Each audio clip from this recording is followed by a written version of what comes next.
Greetings and welcome to the NewsRamp Government and Politics podcast. I'm your host, Max Newsman, delighted to have you with us as we explore today's top stories. At newsramp.com, we curate business news from the best newswires, bringing you the most relevant updates. Before we dive in, just a quick heads up. While AI assists in producing this podcast and generating the voices, the news stories are all real. You can read the full articles on newsramp.com. Today is Monday morning, November 10th, 2025, and we have a great mix of government and politics headlines lined up for you. So whether you're on the go, working out, or just relaxing, stay with us as we get started. Here's our first headline. Tech Media breaks. D-Wave QBTS, Advantage 2TM quantum computer, now available for U.S. government applications at Davidson Technologies. D-Wave Quantum Inc., INWA-TS, announced that its Advantage 2TM quantum computer is now operational at Davidson Technologies, Inc. The system will address U.S. government problems, particularly in national defense, and run sensitive applications. This collaboration aims to accelerate quantum computing adoption among government agencies. Available through D-Wave's LeapTM quantum cloud service, this is D-Wave's second U.S.-based quantum computer and the first in Alabama. It is designed to tackle challenges in areas such as national defense, logistics optimization, AI, and materials science. Learn more at dwavequantum.com. Count Jonathan of Aquitaine, Bridging Classroom Realities and Global Academic Reform. Count Jonathan David Nelson of Aquitaine, a public school teacher and academic researcher, advocates for a more inclusive view of legitimacy in global education.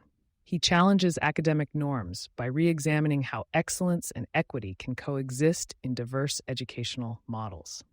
Count Jonathan holds a Master of Professional Studies in Communication from American Management University in Paris, recognized internationally.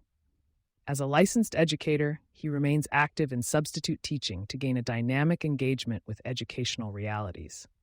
His research on accreditation and informal higher education models has gained international recognition, emphasizing the importance of a globally responsive definition of legitimacy. The Center for Education and Diplomacy in Avignon, where Count Jonathan works, promotes education, diplomacy, and humanitarian service through international engagement and research. United Nations Day Against Environmental Exploitation, November 2025. The United Nations Day Against Environmental Exploitation in November 2025 highlights the call for nations to defend mineral sovereignty. A recent Ipsos Canada poll shows that 64% of Canadians believe their government should block the sale of national resource companies to foreign buyers. This reflects a global surge in resource nationalism and a push for reclaiming sovereignty over mineral wealth. The Osseous Indian Band in British Columbia publicly opposed the proposed Teck Resources and Anglo-American merger, citing concerns of extraction without benefit and lack of consultation. Similar challenges are faced by mining communities in South Africa, where foreign capital dependence erodes sovereignty and governance mistrust weakens the state's ability to act in the public interest. The Ipsos poll and indigenous resistance reflect a global trend of citizens asserting the right to equitable and sustainable management of natural resources, amidst a backdrop of corporate mergers that deepen the wealth extraction divide. California Bills AB 931 and SB 37 strengthen government oversight on legal funding and advertising practices. California Governor Gavin Newsom recently signed Assembly Bill 931 into law, providing additional consumer protections and transparency to legal funding in the state. This new statute prohibits fee sharing with non-lawyer entities and bans lawyers from accepting referral fees. Senate Bill 37, currently pending, aims to regulate how lawyers can advertise their services, requiring verifiable facts and prohibiting misleading language.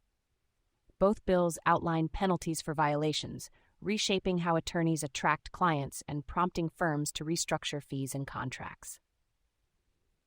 Focus Law LA, with over 20 years of experience, specializes in business law and commercial litigation, advocating for entrepreneurs in Southern California.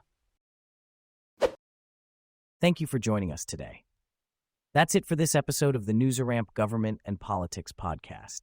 As a reminder, NewsRamp curates news from leading newswires like Newsworthy.ai, 24-7pressrelease.com, NewsDirect.com, and BlockchainWire.io. We encourage you to visit newsramp.com to read all of today's news.